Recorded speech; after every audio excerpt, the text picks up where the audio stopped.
Hello les amis, alors j'espère que vous allez bien. Comme promis aujourd'hui, nous allons attaquer le brassage du kit brasser sa bière à la maison que l'on trouve chez Lidl, mais pas seulement, parce que j'ai vu que on pouvait aussi l'avoir chez d'autres enseignes.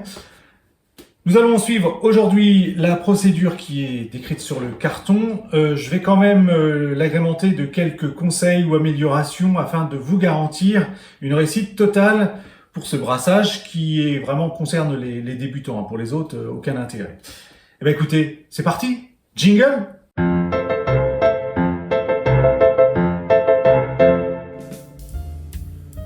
Alors, pour brasser, il nous faut trouver une casserole qui contient au moins 4 litres d'eau. Bon, ben moi, j'ai ce qu'il faut. J'ai une cocotte minute. Donc là, une cocotte minute, c'est très bien. Hein, ça contient un peu plus que 4 litres.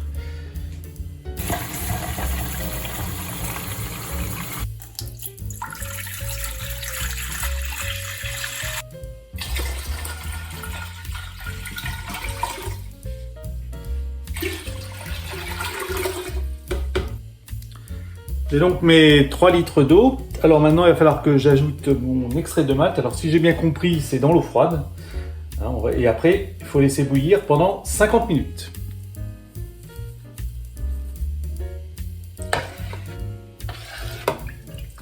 Vous voyez là, ça fait une sorte de grumeau. Bon, je pense qu'à l'ébullition, ça va disparaître.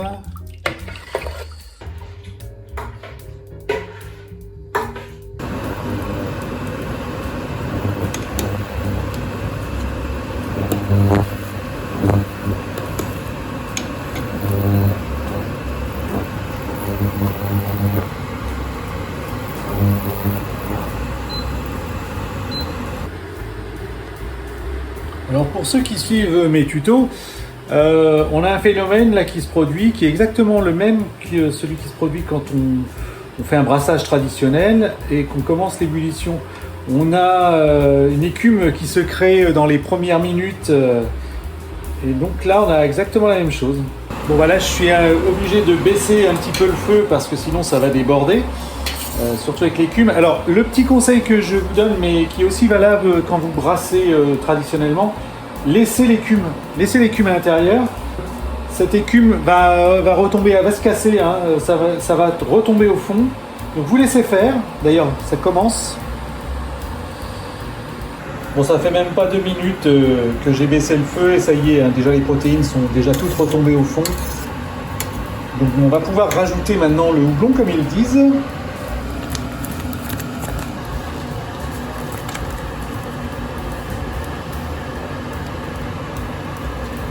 Normalement, il y a un petit phénomène d'effervescence qui se crée en général quand on met le houblon comme ça. Ah, il en restait un. Voilà, donc là je vais remélanger un petit peu. Alors la première chose étrange, je suis sûr que ceux qui brassent régulièrement s'en sont déjà rendus compte, c'est ce houblon censé être aromatique et que l'on met directement dès le début de l'ébullition. On sait très bien que dès que l'on fait ça, on perd toutes les propriétés aromatiques et qu'au contraire, on va dégager tout ce qui est amérisant. Alors ça me donne une idée, on va aller voir sur internet ce que c'est que ce houblon Ariana. Est-ce qu'il est vraiment aromatique? Et pourquoi le met-on en début d'ébullition? Bonne question. Voilà, en cherchant sur internet, eh bien, on trouve que notre houblon Ariana est en fait un houblon aromatique et amérisant. Ça répond à notre interrogation du pourquoi, du comment on le met en début d'ébullition et on n'extrait que de l'amérisant. Alors moi, ce qui me chagrine un petit peu, c'est qu'en fait on ne va pas mettre de houblon aromatique en fin d'ébullition. Enfin bon, on verra bien ce que ça donne. Alors pendant que ça bout, on va s'occuper maintenant de la partie désinfection du matériel. Alors si vous brassez pas souvent ou si c'est la première fois que vous brassez, bien, sachez que la chose la plus importante dans le brassage, et tous les brasseurs vous le diront, c'est l'aspect hygiène. En effet, il faut vraiment que votre matériel soit nickel de chez nickel, parce que la moindre bactérie peut entamer votre mou et rendre votre bière totalement infecte. Je vais prendre une grande bassine pour mettre mon matériel. Donc là, je vais mettre de l'eau chaude, hein, l'eau est bien chaude, voilà. Donc notre nettoyant, hein, qui n'est autre que du percarbonate de sodium, je le mets dans mon eau chaude. Alors l'idéal, normalement, ce serait autour de 60 degrés parce que c'est là que se dégagent les principes d'oxygène actif. Mais bon, là ça a l'air de fonctionner. Apparemment, il doit y avoir un système qui active. Donc, je vais en mettre à peu près la moitié du sachet. Voilà. Alors j'ai rajouté un entonnoir parce que pour transvaser de la cocotte minute vers le fermenteur, ça va pas être pratique. Donc j'ai rajouté un entonnoir. Donc j'ai mis mon barboteur, bien sûr. Donc là vous le remplissez. Hop. Le bouchon. Et puis une louche, parce que la louche, je trouve que ça va être un petit peu plus pratique. Je risque peut-être d'en avoir besoin plus tard, j'en sais rien. Enfin, en tout cas, je le fais. On verra ça tout à l'heure. Voilà, et puis le thermomètre. Le thermomètre, ce qui est bien, c'est qu'il fait la longueur. Vous voyez, c'est un thermomètre de brassage. Hein. Donc, vous pouvez utiliser autre chose, mais ça, c'est vraiment pratique. Puisque j'en ai un et que de toute façon, j'ai pas autre chose, je vais utiliser ça. Vous voyez là, ces petites bulles là que l'on voit partout sur la bouteille, là, sur le fermenteur. Ça, c'est l'oxygène actif, qui est libéré par le percarbonate de sodium. C'est exactement ça, hein, qui va vous désinfecter votre fermenteur et votre matériel. Les 50 minutes sont passées, je coupe le feu. Donc à partir de maintenant, on va passer à la phase de refroidissement. Donc on va prendre le mou et le plonger dans un bac d'eau froide afin de faire baisser au maximum la température.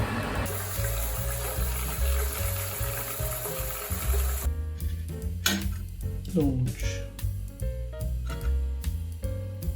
pour l'instant, je suis à 80 degrés. Alors, ils disent de baisser jusqu'à 60 avant de transférer dans le fermenteur qui est ici.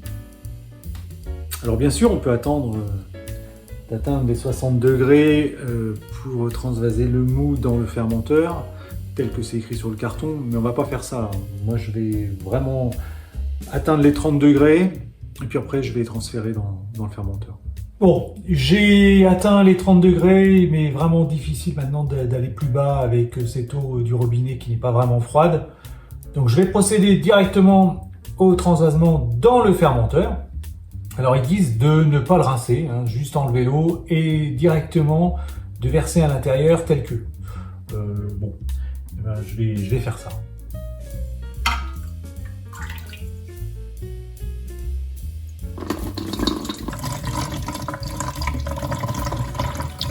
Alors comme indiqué sur le carton, il faut laisser un quart de vide dans notre fermenteur pour que la levure puisse agir et travailler. Hein. Dans cet espace, vous allez voir, votre levure va grossir, elle va mousser, et si vous ne laissez pas cet espace, ça va déborder, ça va vraiment être infect.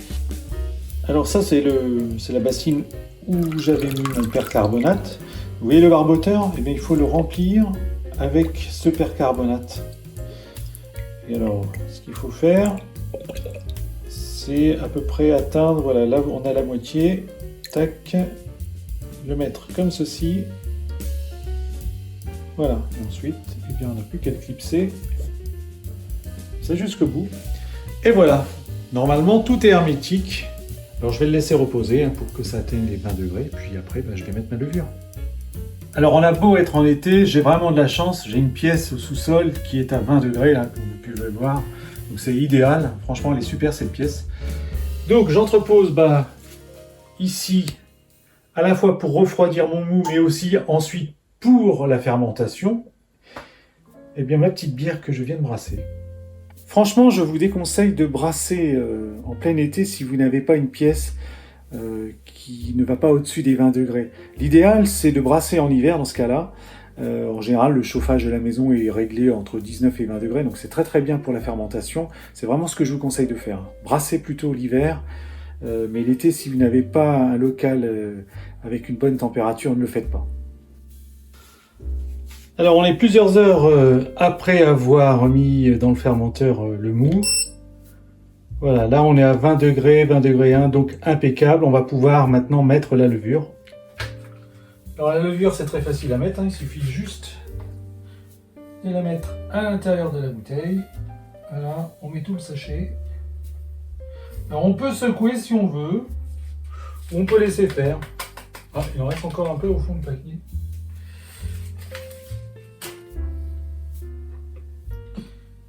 Moi, je ferme et je vais secouer un petit peu.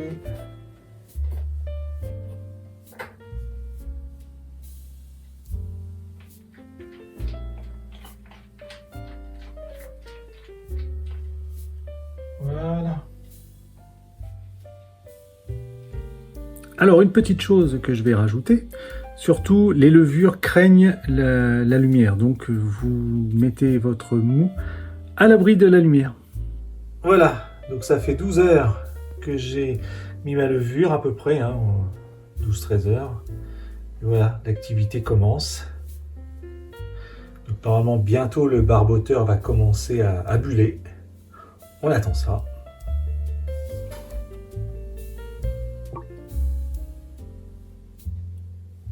Voilà, ça glougloute. C'est pas très rapide, mais ça glougloute.